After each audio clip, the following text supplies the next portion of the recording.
The first category of thalassemia, beta thalassemia particularly, that we are going to begin with will be the major one, that is thalassemia major. And remember that the other names given to this, it is also known as Cooley's anemia. And because, as just we discussed, thalassemia major means the hemoglobin will be severely low, there is severe anemia. So these patients will be dependent on blood transfusion. So this has also been labeled as transfusion dependent anemia. Now first let's go into understanding the pathogenesis of this disease, or what exactly is happening, then we'll go on to the diagnosis. Now what we see over here, that there is clearly a decrease in the beta chains that is going to be present. When there is a decrease in the beta chain that is going to be present, what will not get a partner? Who will feel left out? The alpha chains will feel left out, because normally alpha chains were forming a partner with the beta chains, but now they are feeling left out because the beta chains are not present. These alpha chains will then precipitate.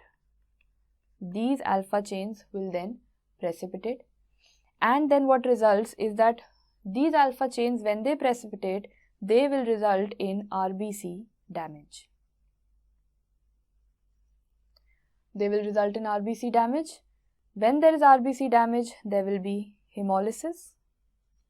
There is going to be breakdown of the RBCs. When the RBCs break down, the patient will land up in anemia. The patient will land up in anemia. Now, when the RBCs are breaking, they are moving in the circulation, but they have only alpha chains. These alpha chains are breaking down the RBCs. So this type of hemolysis will be the intravascular hemolysis. Now some amount of these RBCs will escape the peripheral blood. These RBCs will also escape the peripheral blood, and these RBCs will then enter organs such as the spleen and the liver. Such cells which will then enter the spleen and the liver will then be eaten up by the macrophages that are present in these organs, resulting in intravascular hemolysis, or there is extravascular hemolysis. The patient lands up with anemia. As soon as the body is in an anemic state, what happens is that there is going to be an increase in the erythropoietin. As a feedback, there is an increase in the erythropoietin. Okay. Now when the erythropoietin increases, it will have an effect on two areas. First, it will go and stimulate the bone marrow activity. This in turn will result in erythroid hyperplasia. Erythroid hyperplasia. On the other hand, not only in the bone marrow but sites other than the bone marrow, it will result in extramedullary hematopoiesis. It will result in extramedullary hematopoiesis. Where all? This can occur in the spleen. So the size of the spleen will increase, splenomegaly. This can occur in the liver. So the size of the liver will increase, that is hepatomegaly. And this can also occur very importantly in the bone. It can occur in the bone. Very important feature, because when it occurs in the skull bones and when it occurs in the facial bones, there are two distinct areas, there are two distinct appearances that we get. When it occurs in the skull bone, this gives an appearance that you already know. When there is extramedullary hematopoiesis in the skull bone, it is going to result in a characteristic appearance, that is the crew cut or the hair on end appearance. The crew cut or the hair on end appearance. We've already discussed this because a similar appearance was also seen in sickle cell anemia. Moving on to the facial bones. In the facial bones, this is going to result in frontal bossing. The first feature is frontal bossing. Because the frontal bones become prominent, that is frontal bossing. The second feature is that because the mandible and the maxilla, facial bones will include first the frontal bone, that is going to present as frontal prominence or frontal bossing. Next, it will affect the maxilla and the mandible. So the maxilla and the mandible are affected, because of which the arrangement of the teeth are affected, and that is known as malocclusion of teeth. All of these features together will result in a very characteristic appearance that is known as the chipmunk facies. That is known as the chipmunk facies, right? So now two things are important when we're talking about the bones. One, for the skull we have the crew cut appearance. For the face we have the chipmunk facies. All of this is happening because the bones are showing extramedullary hematopoiesis, which is also not only seen in the bones but also a cause for which the spleen and the liver size is increasing.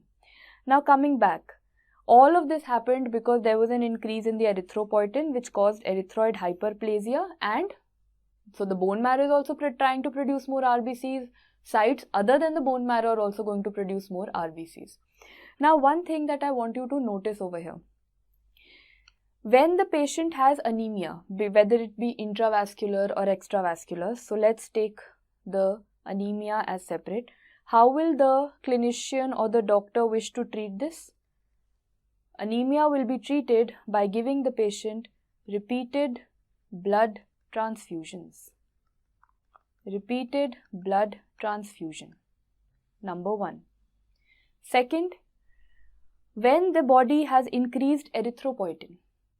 Erythropoietin will cause erythroid hyperplasia. When there is so much of RBC production happening, what will the bone marrow need? A lot of iron. That is how a lot of hemoglobin will form. So because of an increase in erythropoietin, the body also makes sure that there is increased absorption of iron from the GIT. Point number 2. So first, the patient had anemia, so there was repeated blood transfusion. More of blood transfusion means more of iron that will be sent along with the blood. Second, the patient has increase in erythropoietin, so more of absorption of iron will take place from the GI tract. Again, increase in iron has happened. The third feature is that what was happening? There was hemolysis. RBCs were breaking down. When RBCs are going to break down, again we are going to enter the same state. That is, because of hemolysis, the iron will increase. So if you see all of these together, you can say that first there is hemolysis, iron is going to be liberated. Second, there is repeated blood transfusion, so iron is increasing. Third, because of erythropoietin increase, more and more of iron is getting absorbed from the GI tract. Because of all of this, what is happening is that the patient now ends up in an iron overload state. In an iron overload state.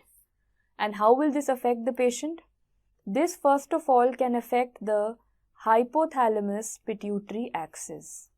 The hypothalamus pituitary axis. As a result, there will be a decrease in the growth hormone, resulting in the patient having stunted growth. So now you have, say, a 4-year-old child with stunted growth. The anemia that you should now start thinking towards is thal major, right? Is thalassemia major. So stunted growth, why? Because there is iron deposition that tends to occur along the hypothalamus pituitary axis, because of which the growth hormone will be affected and because of which the growth will be affected. Next, this can also go into the pancreas. And when iron overload occurs in the pancreas, the first thing that will be affected will be the production of insulin. And when the production of insulin decreases, why? The production of insulin has decreased because more of iron has come in. So this patient, you can say, will result in diabetes. When there is a decrease in insulin, patient has diabetes because body cannot fight the glucose. But why is this happening? Because of iron, and for iron they've given the color bronze. So these patients suffer from bronze diabetes. Any person, whenever there is iron deposition occurring in the pancreas, the outcome is bronze diabetes. Not only iron deposition because of thalassemia, but iron deposition anywhere. There is going to be bronze diabetes. So iron deposits, that is bronze. Insulin goes down, that is diabetes. So bronze diabetes. Other than this, this iron overload can also affect the liver. and it can also affect the heart.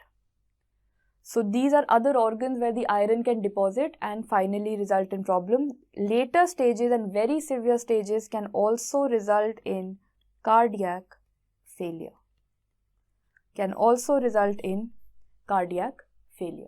So this is all that you need to know. That is, first, there is a lot of hemolysis that is happening because the alpha chains are precipitating, they break down everything. RBCs break down, there is anemia. Patient of anemia will respond by increasing erythropoietin. Erythropoietin will increase RBC production everywhere, in the bone marrow also, outside the bone marrow also. Outside the bone marrow, in the skull, it will cause crew-cut appearance. In the bones, facial bones, it will cause chipmunk faces. Finally, because of all of this, the repeated blood transfusion, the hemolysis, the absorption of iron being increased, patient enters into the iron overload condition. Iron overload condition, when affects the hypothalamus and pituitary, causes stunted growth. When affects the pancreas, causes bronze diabetes. Other than this, when affects the liver and heart, it can result in failure. So this is about the pathogenesis of thalassemia major.